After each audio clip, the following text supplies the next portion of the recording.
the name of the Father, and of the Son, and of the Holy Spirit. Amen. Dear brothers and sisters, today we're sending the relics of Saint Bernadette from the sanctuary of Lourdes to the people of the United Kingdom. May all receive her with a generous and loving heart. Bernadette was a messenger. She didn't found a religious order. She didn't write anything. She didn't go on missions, but she was a messenger. She was basically a very simple, honest, genuine young girl. She was very weakly, illiterate, very, very poor. She was at the very bottom of Lourdes society. The Blessed Virgin Mary appeared to Bernadette. It happened 18 times. People treated her like a living saint. They wanted to touch her. They wanted to take bits of her clothes.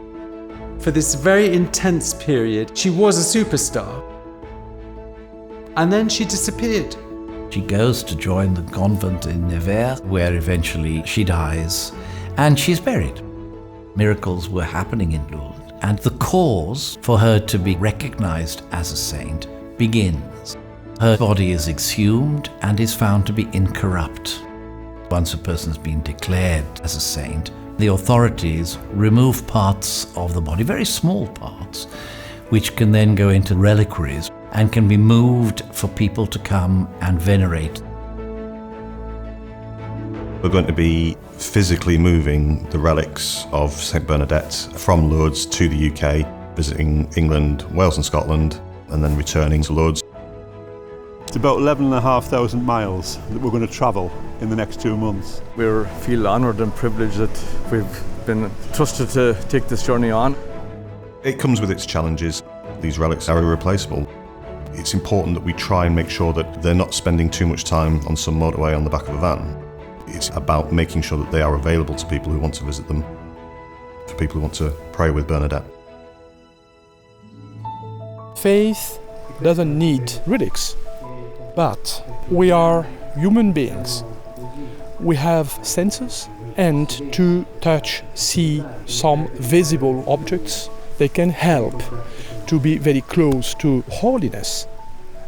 So I'm very pleased that Bernadette visits United Kingdom to share the message she received here over there.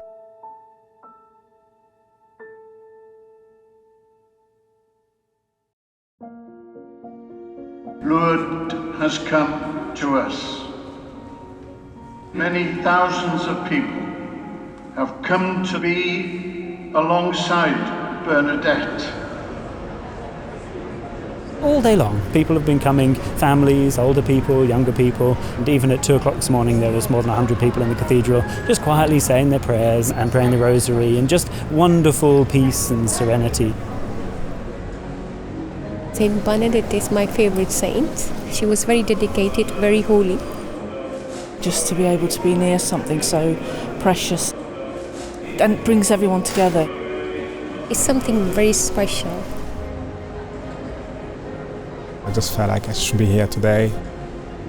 As soon as I heard about it, I just felt like I needed to come. I knew about Saint Bernadette, but I never really, knew that much. Today was a chance for me to come and, inform myself about this. Lourdes was a place of extraordinary poverty in the 19th century, and Bernadette was a young girl living there with her family. They lived in a dank former prison cell, all of the family in one little room. Her parents asked her to go and gather some wood one day, so she went down to the riverside where there is a cave. And she saw a vision. She wasn't quite sure what was in this vision, but she realized that there was a lady in there. And in this lady's presence, she felt a tremendous sense of peace, of love. The lady asked her to come over a period of days and weeks to the grotto to pray. And Bernadette unhesitatingly said yes. Yes. She went back for the next 2 weeks. Bernadette's relics now leave us to continue their journey to re-enliven in our lands faith in Jesus Christ, love of Him, love of our Blessed Lady, and esteem and honour for Saint Bernadette.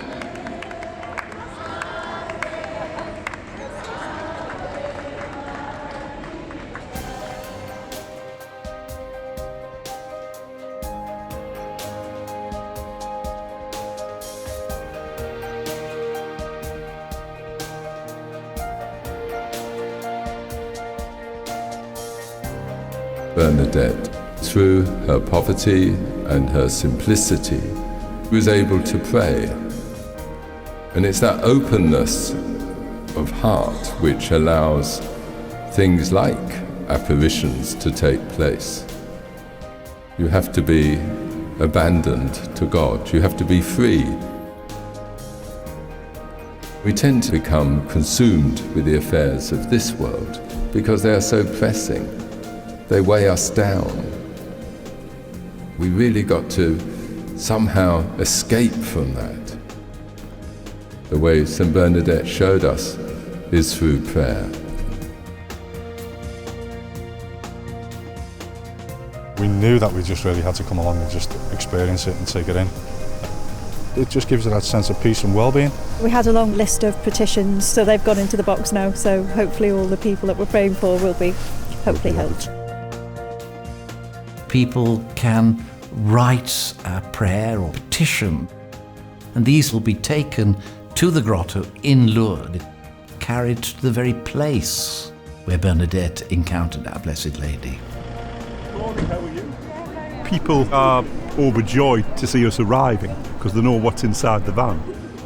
And it's just that excitement and anticipation. It's all about community. It's all about sharing our faith and our love of Our Lady. People are able to venerate the relics. They're able to say the rosary, light a candle, experience the Lord water. And they're able to take that and share that story of Bernadette.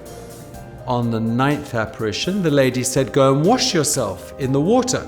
And she pointed inside the grotto. So Bernadette went down on her knees, picked up what was like mud, and there was like muddy water in there, put it to her face, and eventually, after 3 attempts, she drank a little bit of this mud. Got mud all over her face. There were about 300 people there on that day. They were absolutely disgusted.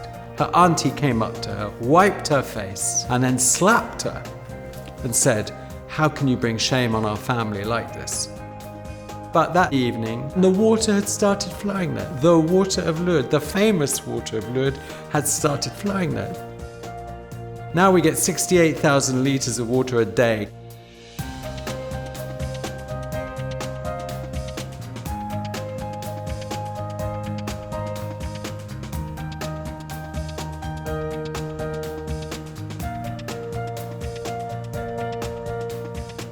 There is such a presence, there is a real sense that a saint is in our midst. Something told me that I needed to be here. The ability to offer up our prayers was good in itself, but knowing that they're going to Lourdes is even more special. God has ways of getting us to where He wants us to be, so. The faith was just palpable. Just thought I need to know a little bit more about this saint.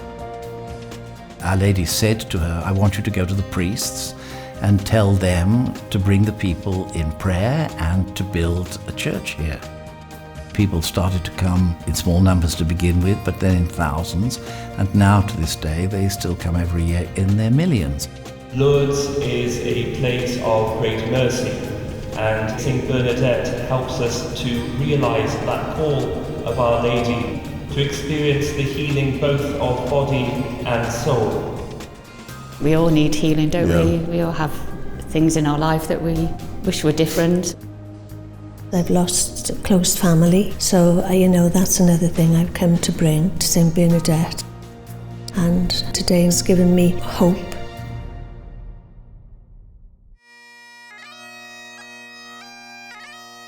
Every year here in Scotland, we hold a national pilgrimage here in Carfin. The grotto owes its inspiration to Lourdes. This year we're celebrating the 100th anniversary of the shrine, so it was a wee bit providential that the relics of St Bernadette were going to come to Scotland during this particular year. Places of pilgrimage provide the opportunity to take people away from all the distractions that they have. I think we need that space in our interior lives to retreat, to take time for ourselves and to be with the Spirit. Saint Bernadette brings me here today. Her eyes were always looking to heaven instead of being so focused in the now, and being able to be close to Saint Bernadette is just such a blessing. Le pèlerinage fait vraiment partie de l'expérience chrétienne. Et le pape François répète que l'on ne peut pas être chrétien seulement dans son salon. Il faut aussi se mettre en mouvement avec nos frères chrétiens, avec la cohorte des saints qui nous précèdent pour suivre le Christ. I live with cancer, so I'm always looking for a wee bit of intervention. Can't cure me, but they've been able to treat me. And dear God, with all my prayers. She's still going strong. Still going strong. I haven't been to Lourdes yet. On my list, would love to go.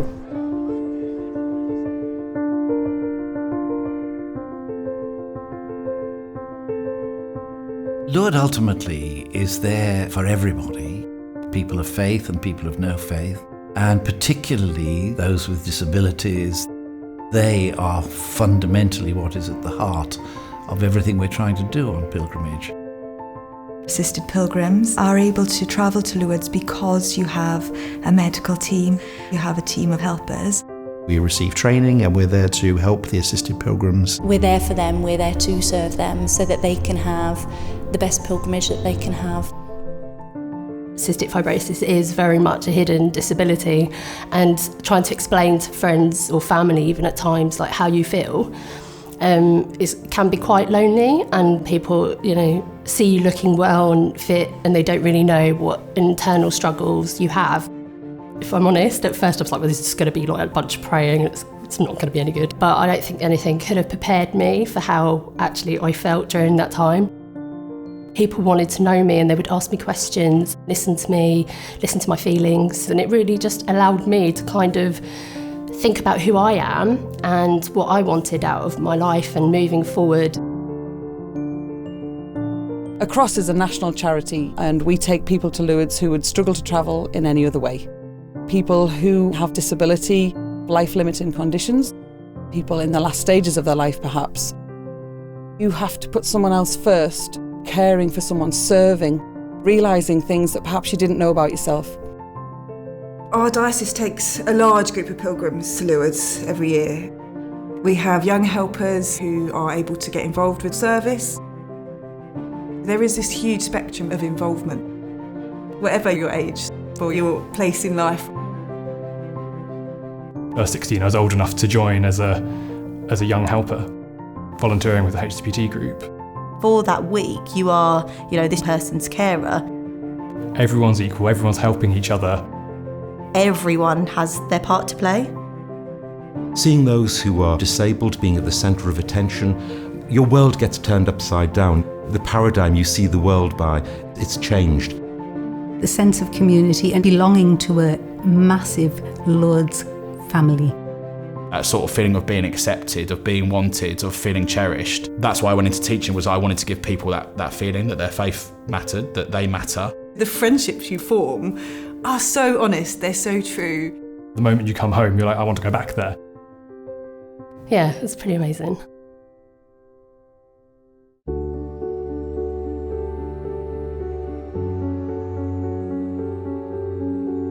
Saints are ordinary people that lived extraordinary lives. We are inspired by their presence, by their dedication, by their prayer.